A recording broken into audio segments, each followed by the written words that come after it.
Oxford ඉංග්‍රීසි ශබ්දකෝෂය. එහෙම නැත්නම් OED කියන්නේ මේ දවස්වල කතා බහට ලක්වන මාතෘකාව. ජූනි 25 වෙනිදා නිල වශයෙන් මේ ශබ්දකෝෂයට සිංහල භාෂාවේ භාවිතා වන නව වචන කිහිපයක් එකතු වුණා. අපි අද කතා කරන්න යන්නේ මේ එකතු වුණ වචන ගැන වගේම වෙනත් රටක වචන මේ ශබ්දකෝෂයට ඇතුළත් කරන්නේ මොන හේතුවක් නිසාද කියලා. ඒත් ඊට කලින් ශබ්දකෝෂයේ ඉතිහාසය ගැන පොඩ්ඩක් දැනුවත් වෙලා ඉමු.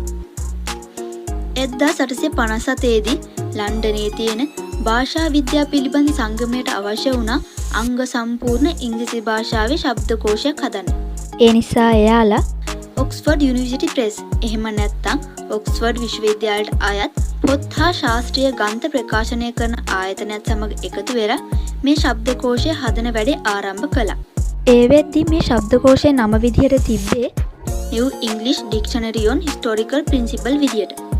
පසු කාලිනව තමයි ඔය දැන් තියෙන නමට මාරු වෙලා තියෙන්නේ.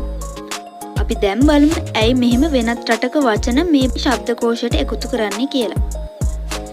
ලංකාව විතරක් නෙමෙයි ලෝකයේ බොහෝ රටවල වචන මේ ශබ්දකෝෂය තුල අන්තර්ගත වෙලා තියෙනවා.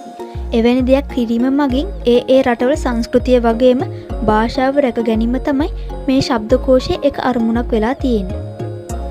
ඒ වගේම වර්තමානයේදී අන්තර්ජාලය භාවිතය වැඩි වෙලා තියෙනවා. ඒ නිසා නොදන්නා වචන ගොඩක් සංසරණය වෙනවා අපිට දකින්න පුළුවන්. අන්න ඒ වගේ අන්තර්ජාලය තුල නිතර භාවිතා වන වචන හොයලා ඒවත් ඇතුළත් කරනවා මේ ශබ්දකෝෂයට. තව හේතුවක් තමයි පැරණි හෝ සංස්කෘතික වශයෙන් වටිනාකමක් තියෙන වචන. අන්න ඒ වචන වලටත් වටිනාකමක් ලබා දෙන්න ඕන නිසා මේ ශබ්දකෝෂයට ඇතුළත් කරනවා. ඔන්න ඔය වගේ හේතු නිසා මේ අවුරුද්දේ යවත් කාලින උන අපේ සිංහල වචන ටික තමයි මේ තියෙන්නේ.